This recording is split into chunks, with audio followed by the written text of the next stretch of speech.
Assalomu alaykum. Bu haqda gapirmasa bo'lmaydi. Ahvolimiz shu darajaga yetib keldi. 100 yil oldingi qilingan fitna yu mana shunaqa xatolar yana bizni boshimizda aylanyapti. Bu safar sportchilar yordamida ayrim sportchi deb hisoblayotgan insonlarimiz o'zlarini harakatlariga bugun o'zlari mas'uliyat bilan javob bera olmayapti. Masxarabozlikka aylanib ketdi ayrim holatlarda. Mana kuni kecha Toshkentda, non shahri bo'lgan Toshkentda Humo Arenada mana musobaqa bo'ldi. Umrimda birinchi marta boshdan oyoq ko'rdim mana shuni. O'ziga yarasha o'yin bo'ldi. Gap yo'q, kimdir yutqizdi, kimdir o'ziga yarasha saboq oldi harakatlari uchun. Lekin bu o'sha hayot, bu sport, bu kurash shunaqa. Lekin u kurash, sport ana o'sha maydonda bo'lishi kerak. Lekin ayrim bizni mas'uliyatsiz bo'lgan sportchi deb o'zini hisoblab yurganlarni harakatini oqibatida maydon qolib internetga ko'chib ketdi bu janglar.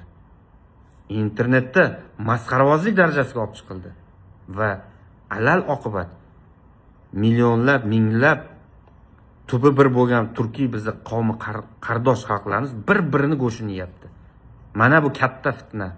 100 yil oldin bizni qanday fitna qilib parcha-parcha qilib tashlagan bo'lsa, xuddi yana shu yo'ldan ketyapti. Bu kimga kerak?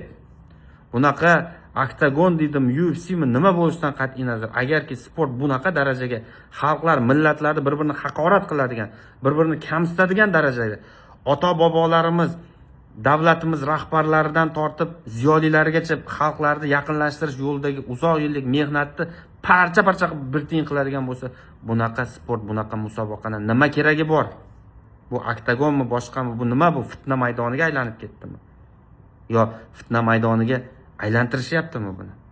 Hurmatli sportchilar, men barcha mana shu qardosh xalqlardagi sportchilarga aytmoqchiman. Hurmatli bovurlar, anilarim, ag'alarim, hammaga aytmoqchi bo'lganimiz: ayirmachilik qilmaylik, millatchilik qilmaylik.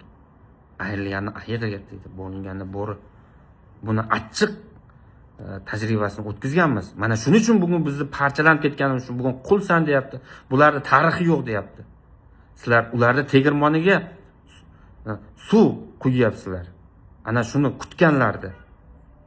Hamma ustimizdan kulyapti. Ammo bular bir-birini go'shini yeyapti deb. Kerakmi shu? Hurmatli sportchilar, professional bo'ling.